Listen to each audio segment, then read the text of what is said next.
আমরা দুইটা ভুল করছি। শেয়ালের কাছে মুরগি ভাগি দিছি। বিপ্লবীদেরকে থাকতে হবে, আর বিপ্লবীদেরকে রক্ষা করার দায়িত্ব বিপ্লবীদের। মাহাদির বিপরে এতটুকুই বলবো, আমরা 1 ঘন্টা সময় দিয়েছি, তার ভিতরে মাহাদিকে অতি অবিলম্ব মুক্তি দিতে হবে। আর অন্যথায় সারা বাংলাদেশ আগামীকালকে কঠোর কর্মসূচি ঘোষণা করবে, বৈষম্যবিরোধী ছাত্র আন্দোলন। আমাদের সিনিয়র ভাই যারা আছে তারা এই ঘোষণা করবে। কিন্তু আমার জায়গা থেকে যেটা আমি বলি, দেখেন আমরা দুইটা ভুল করছি। শেয়ালের কাছে মুরগি ভাগি দিছি। শেয়ালটা কারা এটা জানে না। শেয়াল হইলো আসিফ নজরুল।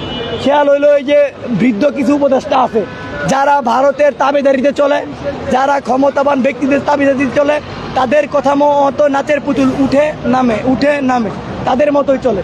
তো সেই ব্যক্তিগুলোর জন্য আজকে আমাদের জুলাই বিকৃত। যদি এই আসিফ নজরুল এই সারকে যদি বিশ্বাস করে যদি দায়িত্বটা তখন না দেওয়া হইতো, তাহলে আমাদের বর্তমান অবস্থানটা অবশ্যই ভালো হইতো। এখন দেখেন, আপনারা যারা মিডিয়ার ভাই যারা আছেন, এটা শাহবাগ, এখানে যারা নেতৃত্ব দেয়, যারা ফ্রন্টলাইনের সবাইকে আপনারা চিনেন, তাই তো? কিন্তু বাংলাদেশে তো 64টি জেলা রয়েছে। এই 64 জেলায় যে যারা বিপ্লবী আছে তাদের কয়জনকে চিনেন? ভবিষ্যৎ হোক নিরাপদ, বিনিয়োগ হোক বিশ্বস্ত, আর আমার পছন্দ সল্ট বে। ওয়েলকাম টু সল্ট বে। আজকে মাহাদিকে ভুল ট্র্যাক করে অ্যারেস্ট করা হয়েছে। কয়েকদিন আগে দেখেছেন শুরু বুকে অ্যারেস্ট করা হয়েছে 50 কোটি টাকার চাঁদা দাবি করে। আমার কথা হলো, যদি 50 কোটি টাকা সে চাঁদা দাবি করে, তার তথ্য প্রমাণ কি, তার ব্যাংক স্টেটমেন্ট কি, সে কত টাকা চাঁদা পাইছে, কার কাছে চাঁদা নিছে, এগুলো প্রকাশ্যে আনেন। তার মানে এটা দাঁড়ায় যে বিপ্লবী যারা ন্যায়ের পক্ষে, বাংলাদেশের পক্ষে কথা বলবে, তাদেরকে বিভিন্ন ট্র্যাক দিয়ে উপদেষ্টা পরিষদের প্রশাসন, গুন্ডা বাহিনী বিভিন্নভাবে উঠায় নিয়ে আসবে। আমরা এটাও দেখেছি যে আসলে আমাদের বাংলাদেশ, আমরা তো আসলে বেশি আবেগবান, আমাদের কিছু ভুল রয়েছে। আমরা আমাদের ভুলগুলো শুধরানোর জন্য আজকে 22 দিন অতিবাহিত হয়ে গেছে। হাদি ভাইয়ের খুনিকে ধরতে পারছেন? কেন ধরতে পারতেছেন না?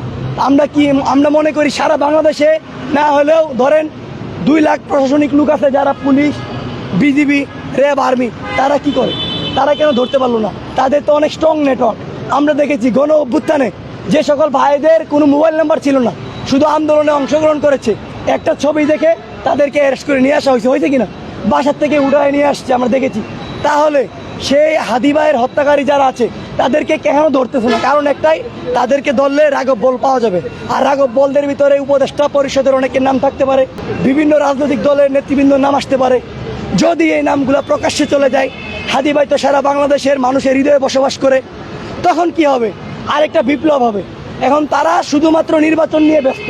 তারা শহীদ পরিবারের খোঁজখবর রাখে, রাজনৈতিক দলগুলো বলেন রাখে না, তারা কিছুই রাখে না। তাদের একটাই কাজ, নির্বাচন।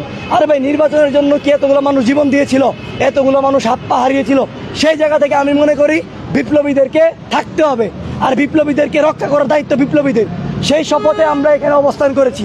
যতক্ষণ পর্যন্ত মাহাদিকে মুক্তি না দেওয়া হবে, ততক্ষণ পর্যন্ত ইনশাল্লাহ আমরা আমাদের কর্মসূচি চলমান রাখবো।